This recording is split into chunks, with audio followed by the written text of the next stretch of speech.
सर्वप्रथम यहाँ उपस्थित मिलायक मंडल व मेरे सभी प्रतिभागियों में नमस्कार। आज मैं आप सभी के सामने कन्या भ्रूण हत्या के ऊपर एक छोटी सी कविता सुनाना चाहता हूँ। आशा है आप ध्यान से सुनेंगे। कहा था किसी ने कि बेटियां घर की रोशनी होती है, कहा था किसी ने कि बेटियां घर की रोशनी होती है, मगर अफसोस मेरे देश की कई गलियों में आज भी उन्हें पैदा होने से पहले ही मार दिया जाता है।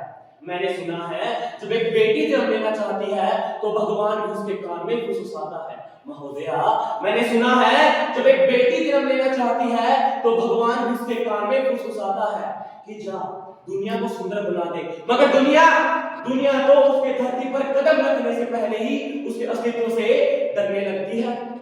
कोख में बनते जिस्म का अभी नाम भी नहीं रखा जाता, कि कोख में बनते जिस्म का अभी नाम भी नहीं रखा जाता। समाज उससे पहले उसका अंतिम नाम तय कर देता है, मर्जी की मौत। बेटी बोझ है, बेटी पराया धन है, बेटी से खर्चा बढ़ता है। ये वो जन्म लगे ख्याल है जो आज भी सभ्यताओं की दीवारों पर कील की तरह चुके हुए हैं। क्या अजीब विडंबना है मेरे देश की महोदया, क्या अजीब विडंबना है मेरे देश की, जिस देश की धरती कभी सीता, झांसी की रानी, कल्पना चावला की कहानियों पर जन्म लिया करती थी, आज वहीं के कुछ कोखों को अल्ट्रासाउंड का डर है।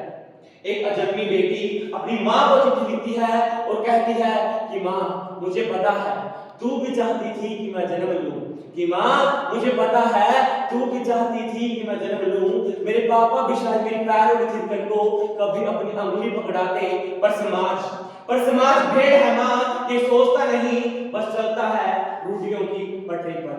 माँ आज मैं तुमसे नहीं पूछूंगी कि तुमने विरोध क्यों नहीं किया, कि माँ आज मैं तुमसे नहीं पूछूंगी कि तुमने विरोध क्यों नहीं किया, क्योंकि मुझे पता है तुम्हें भी वही चाकू कभी शब्दों में तो कभी धमकियों में लगते ही रहती है। मगर माँ एक बात याद रखना, जो कोख बेटी को जन्म नहीं देती वो आने वाली पीढ़ियों की अधूरी कहानियों को जन्म देती है। कई सवाल हैं जो आज चलते रहते हैं। कहते हैं बेटियां खर्चा होती है, लोग कहते हैं कि बेटियां खर्चा होती है, पर जरा सोचिए एक बेटी की हत्या करने की कीमत एक पूरी पीढ़ी की संवेदना होती है। कहते हैं बेटा वंश बढ़ाएगा, लोग कहते हैं कि बेटा वंश बढ़ाएगा, पर सच तो ये है वंश को जन्म देने की ताकत भी एक स्त्री ही देती है। कहते हैं बेटी बोझ है, लोग कहते हैं कि बेटी बोझ है, पर क्या एक माँ भी कभी बोझ हो सकती है? अगर नहीं तो उसके जैसी बेटी बोझ कैसे हो सकती है? बेटी पैदा होने देते नहीं महोदया, लोग बेटी पैदा होने देते नहीं, फिर कहते हैं इस घर में तो बरकत ही नहीं है। अरे मान्यवर, बरकत तो वहीं से आती है जहां घर में लड़कियों की हंसी और कानों में चूड़ियों की खनक बजकर गूंजती है। और बेटी को मारने से समाज बलवान नहीं होता महोदया, बेटी को मारने से समाज बलवान नहीं होता, कमजोर होता है, क्योंकि जो हाथ कोख में हत्या करवा सकता है वो कभी इंसानियत की परिभाषा नहीं समझ सकता। आज मैं कविता आंखों में आंसू लेकर नहीं, गुस्से की आग लेकर बोल रहा हूं, क्योंकि अब वक्त बीत चुका है दिलासा देने का। अब वक्त है जगाने का, बताने का, समझाने का कि बेटी जन्म नहीं ले पा रही तो समाज मर रहा है, कि बेटी जन्म नहीं ले पा रही तो समाज मर रहा है। तो उठिए, एक शब्द लीजिए कि हम उन आवाजों में हो जो कोख बचाएंगे, कि हम उन आवाजों में हो जो कोख बचाएंगे।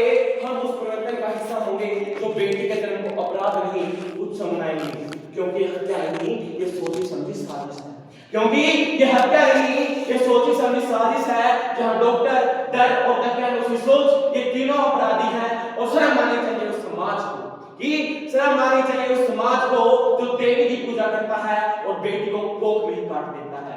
अरे जरा सोचो, अगर नहीं बची बेटियां तो ममता कौन सिखाएगा, और अगर मार दी गई सारी बेटियां तो संवेदना कौन बचाएगा। और याद रखिए, जिस दिन हर बेटी सुरक्षित होगी उस दिन इस देश का मनुष्य सच में जन्म लेगा। तो आइए हम सब मिलकर शब्द लें, बेटी बचाए बेटी पढ़ाए। धन्यवाद।